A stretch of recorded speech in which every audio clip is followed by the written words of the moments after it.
अभिजीत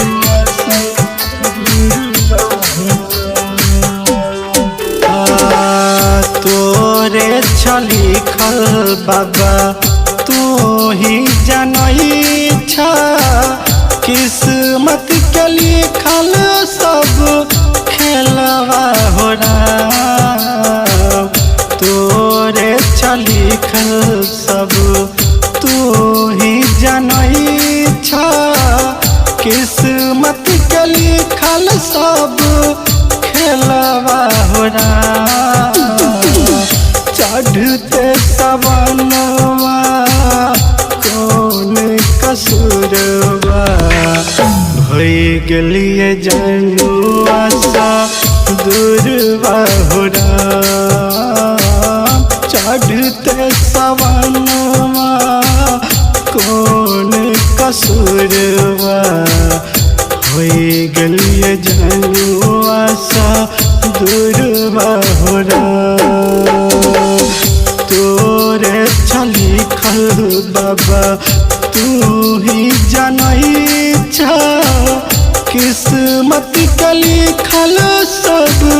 खेलवा हो रहा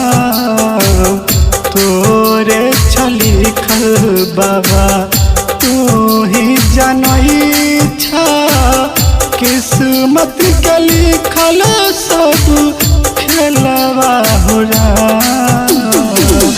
चढ़ते सवनवा कौन कसूरवा होई गेलिए जनुआ सा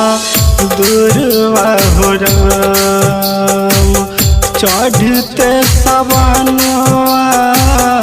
कौन कसूरवा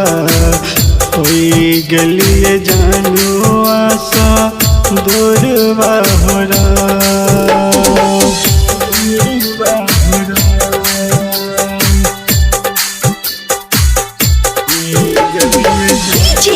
अभिजीत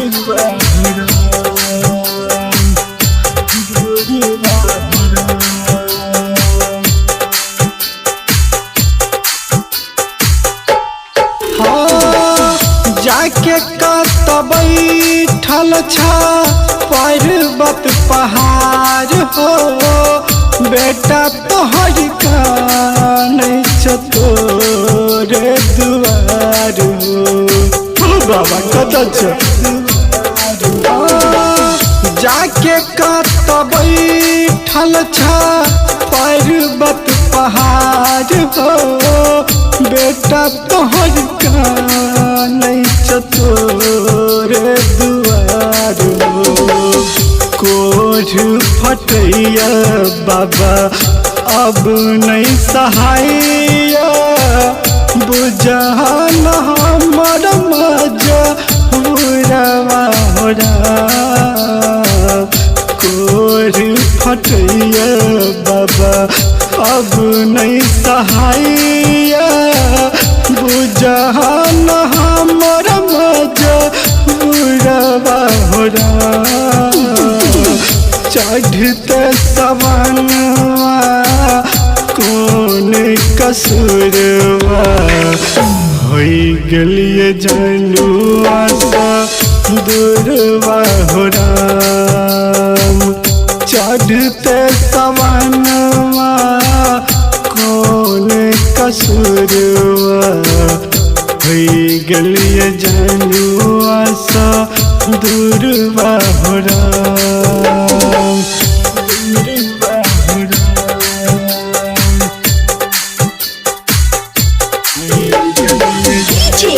अभिजीत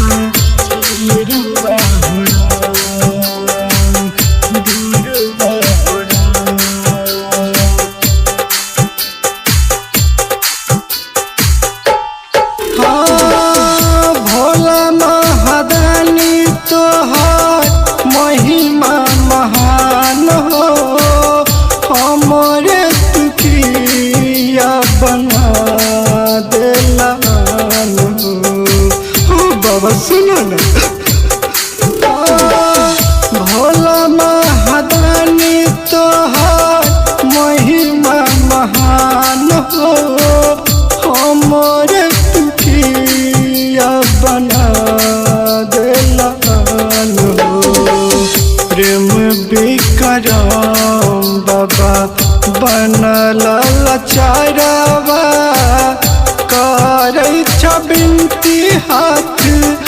जरवा हो राम प्रेम विक्रम बाबा बनल लाचारवा करे छ बिनती हाथ जरवा हो राम चढ़ते सवनवा भेला की कसूरवा होई गेलिया जनुआ सा दूरवा हो राम चढ़ते सवनवा केलिया की कसूरवा होई गेलिया जनुआ सा दूर